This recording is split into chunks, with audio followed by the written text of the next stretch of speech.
কল্পনা করুন আপনার মস্তিষ্কে যা ভাবছেন সেটাই সরাসরি কম্পিউটার, মোবাইল কিংবা অন্য মানুষের কাছে পৌঁছে যাচ্ছে, কোনো কিবোর্ড বা ভয়েস কমান্ড ছাড়াই। হ্যাঁ, এটাই হচ্ছে ব্রেন কম্পিউটার ইন্টারফেস বা সংক্ষেপে বিসিআই, ভবিষ্যতের যোগাযোগ ব্যবস্থা।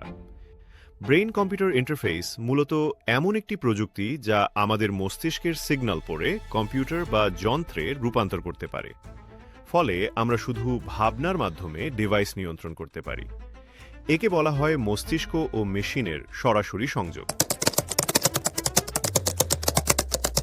আমাদের মস্তিষ্ক বৈদ্যুতিক সিগন্যালের মাধ্যমে কাজ করে। বিসিআই সেই সিগন্যালগুলো সেন্সরের সাহায্যে সংগ্রহ করে এবং কম্পিউটার অ্যালগোরিদম ব্যবহার করে সেগুলোকে কমান্ডে রূপান্তর করে। উদাহরণস্বরূপ, আপনি যদি শুধু ভাবেন মাউসটা ডানে নাও, তবে মাউস কার্সার ডান দিকে চলে যাবে।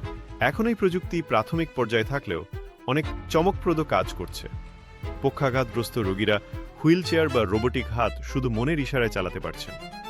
চিকিৎসা ক্ষেত্রে রোগীর মস্তিষ্কের কার্যকলাপ বুঝতে ডাক্তাররা ব্যবহার করছেন। এমনকি নিউরালিঙ্কের মতো কোম্পানি মানুষকে শুধু চিন্তার মাধ্যমে টাইপ করার সুযোগ দিচ্ছে। কিন্তু এখানেই শেষ নয়। ভবিষ্যতে বিসিআই আমাদের যোগাযোগের ধরন সম্পূর্ণ বদলে দিতে পারে। ভাষার বাধা দূর হবে, কারণ চিন্তার ভাষা সরাসরি অন্যের কাছে পৌঁছে যাবে। মানুষ কথা না বলেই আইডিয়া শেয়ার করতে পারবে। কৃত্রিম বুদ্ধিমত্তার সাথে সরাসরি মস্তিষ্ক যুক্ত হয়ে নতুন এক ডিজিটাল মানব তৈরি হতে পারে। অবশ্য সবকিছুরই সুবিধা যেমন আছে, ঝুঁকিও আছে। আমাদের মস্তিষ্কের ব্যক্তিগত তথ্য কি নিরাপদ থাকবে? কেউ যদি হ্যাক করে আমাদের চিন্তা পড়তে পারে, তখন কি হবে? আর নৈতিক দিক থেকে মানুষ কি তার নিজস্ব স্বাধীনতা হারাবে? একদিন হয়তো আমরা ফোন বা কিবোর্ড ছাড়াই কেবল চিন্তা দিয়েই কথা বলবো, লিখবো, এমনকি অনুভূতিও ভাগ করে নেব।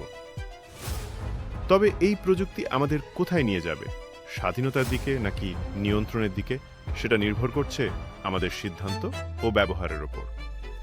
ভবিষ্যতের যোগাযোগ হবে নিঃশব্দ, কিন্তু প্রশ্ন হলো, আমরা কি সেই ভবিষ্যতের জন্য প্রস্তুত? যদি ভিডিওটি ভালো লেগে থাকে তাহলে লাইক দিন, বন্ধুদের সাথে শেয়ার করুন, আর নতুন নতুন টপিকের ভিডিও পেতে চ্যানেলটি সাবস্ক্রাইব করুন।